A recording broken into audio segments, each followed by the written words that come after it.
In our series of pre-election interviews, we turn to the race for state representative in the 12th Suffolk District. The district includes the Lower Mills, Cedar Grove, and Ashmont areas of Dorchester, along with areas around Mattapan Square and adjacent areas of Hyde Park and Rosendale. We'd like to welcome one of the Democratic challengers in the primary this Thursday, September 8th, Carlotta Williams. Thank you very much for being Good with us. afternoon. Thank you for inviting me.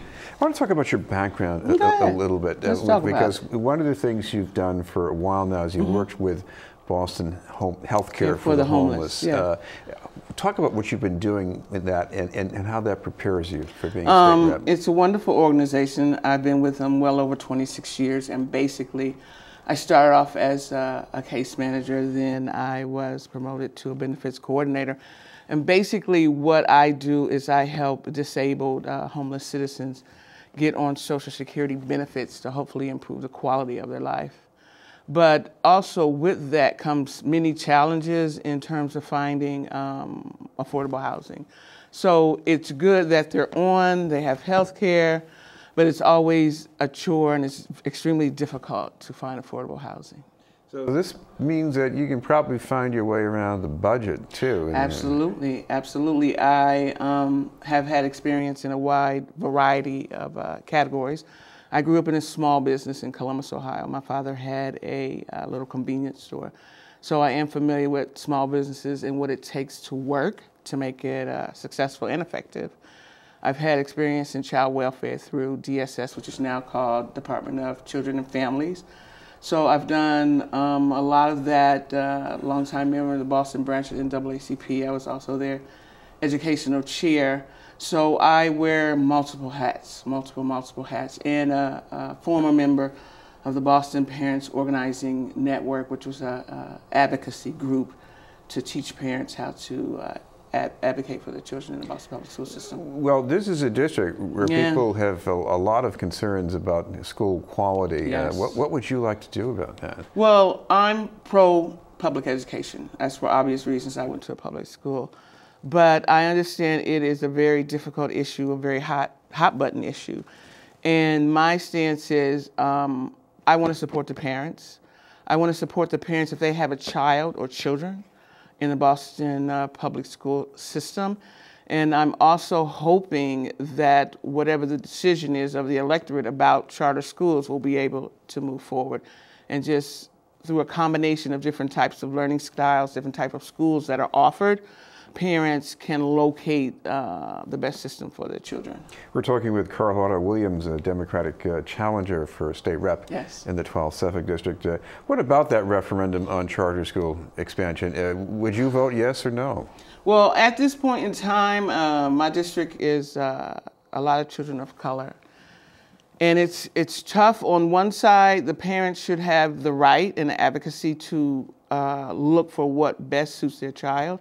And on the other side, I'm not too comfortable with how it's funded and how it takes away from the public school education. It's a tough choice for me, but at this point in time, I'm going to stick with, I'm pro-public, so I'm going to stick with pro-public. And the thing I like... When you say pro-public, I take it you mean the district public schools, right? Yeah, and what I like about that, the former Boston Public School Superintendent, Johnson, she had some incentives in place that I liked to address the critical needs of children in the inner city in terms of violence, healthcare, mental health.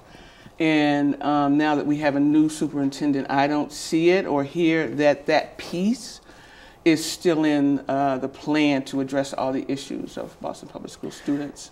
Now, I know you're probably very tuned into the needs for affordable housing, but at the same time, there's at least one other candidate in this race who has raised some concerns about some of the new housing development that's in the pipeline or already going up in this district. What do you feel about it? Well, the positive side of it, I like that it's going up. The negative side of it is it really affordable. And in my area, the area medium income, a lot of folks don't make $60,000, $70,000 plus. And a lot of my homeless citizens in Boston can't afford to live in Boston.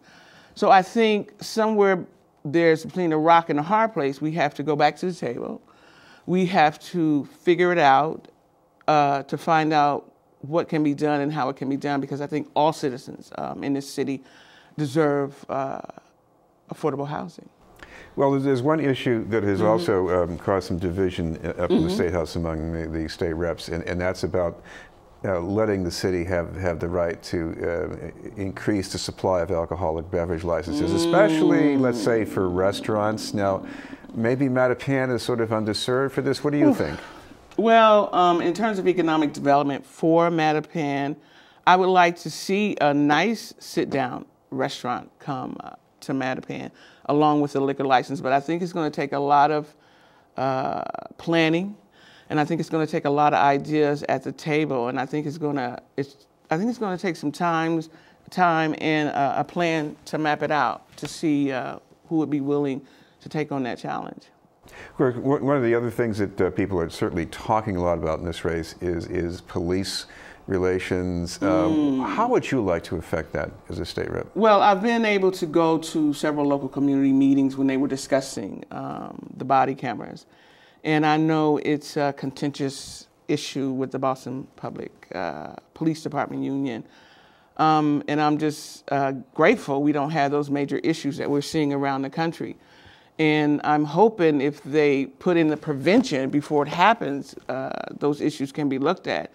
I would like to see the body cameras. In all honesty, I would like to see the body cameras, because I think it'd be a helpful, useful tool in teaching and seeing what else residents can do and how the police department could better service the needs of the city.